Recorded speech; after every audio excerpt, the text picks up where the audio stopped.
کہ اپنی اولاد کے سامنے حضور کے فضائل و مناقب بیان کرو. بات اختلاف کی نہیں، بات اصول کی ہے. اگر آپ اپنی اولاد کو یہ کہو کہ نبی دیوار کے پیچھے کا بھی نہیں جانتا، جیسا کچھ لوگوں نے اپنی کتابوں میں لکھ دیا، تو یہ سائنس کا دور ہے. نئی نسل آج نہیں تو کل آپ سے پوچھ سکتی ہے کہ سائنس نے تو اتنی ترقی حاصل کر لی ہے کہ سمندر کی تہہ میں پڑے ہوئے موتی، ہیرے، ان کی تعداد بھی جانتی ہے، ان کے سائز بھی جانتی ہے. پہاڑوں کی رگوں میں سونا کتنے فیصد ہے، سائنس یہ بھی جانتی ہے. تیل کہاں کتنا پایا جاتا ہے، سائنس یہ بھی جانتی ہے. بارش 5 دن بعد ہونی ہے، سائنس پہلے ہی بتا رہی ہے. تو نبی دیوار کے پیچھے کبھی نہیں جانتا. اس کا مطلب ہے سائنس آگے آ گئی اور نبی معاذ اللہ پیچھے چلا گیا. تو نئی نسل کو بتانا ہوگا کہ یہ عقیدہ کس نے اندھیرے میں لکھ دیا ہے. ہمارا عقیدہ یہ ہے نبی سینوں کے راز بھی جانتا ہے. حضور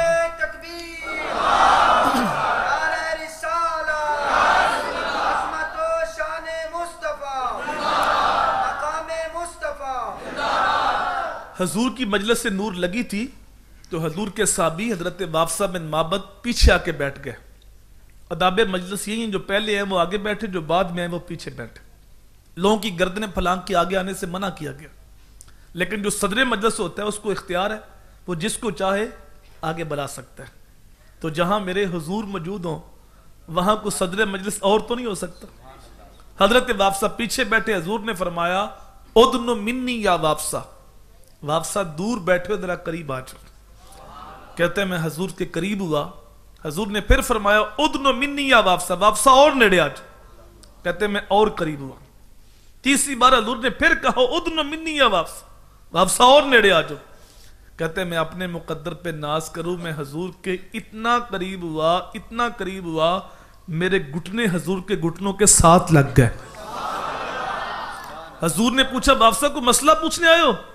میں نے عرض کی جی آقا مسئلہ پوچھنے آئے ہو. فرمایا تم پوچھو گا یا میں بتا دوں کیا پوچھنے آئے ہو؟ آقا اگر آپ بتائیں پھر تو کمال ہو جائے. حضور نے فرمایا تم خیر اور شر کے بارے پوچھنے آئے ہو. خیر کیا ہے، شر کیا، یہی تمہارا سوال تھا؟ جی آقا یہی میرا سوال تھا. کہا سوال تو نے پوچھنا تھا، جواب میں نے دینا تھا. اب سوال تو میں نے بتا دیا ہے، جواب کے بارے کیا خیال ہے، مجھ سے لینا یا اپنے آپ سے؟ آقا جواب ہوتا تو پھر سوال ہی پیدا کیوں ہوتا. فَضَرَبَ إِلَى صَدْرِ اسْتَفْتِ مِنْ قَلْبِكَ.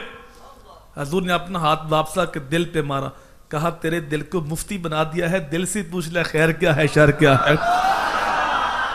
استفت من قلبک، اپنے دل سے فتویٰ مانگ، یہی بتائے گا.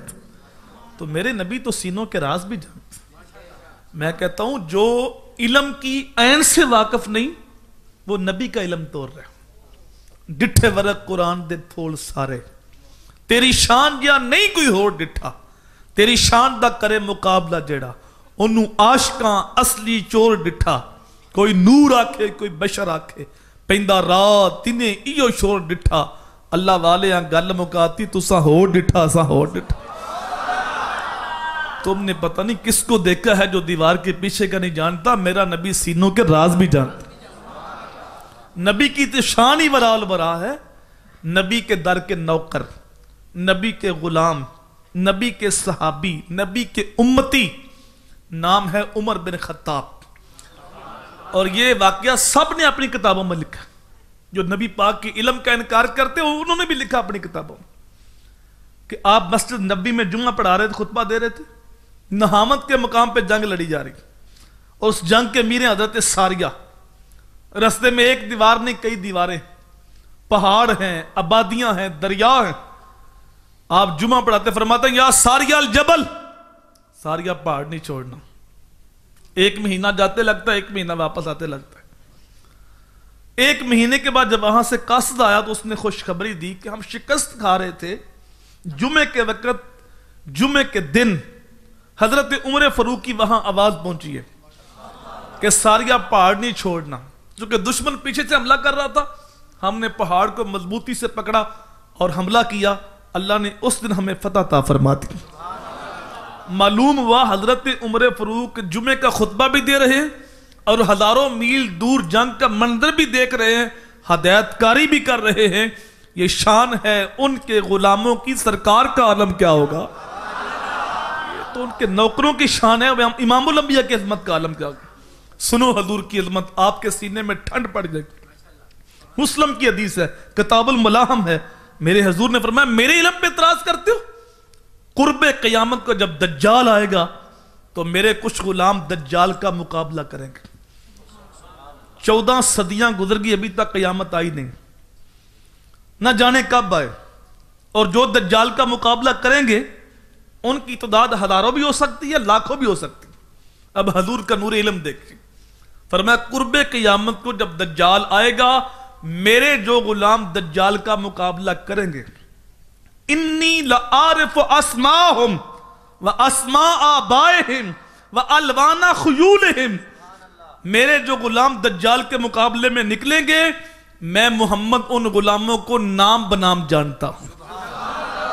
بات ختم نہیں ہوئی، وَأَسْمَاءَ آبَائِهِمْ، صرف ان کو نہیں، ان کے باپوں کے ناموں کو بھی جانتا ہوں۔ کہانی سمٹ نہیں گئی، وَأَلْوَانَ خُيُولِهِمْ، جن گھوڑوں پہ بیٹھ کے جہاد کریں گے میں محمد گھوڑوں کے رنگوں کو بھی جانتا ہوں۔ کون سا غلام کس کا بیٹا کس رنگ کے گھوڑے پہ بیٹھ کے جہاد کرے گا میں محمد جانتا بھی ہوں، اس کو پہچانتا بھی ہوں۔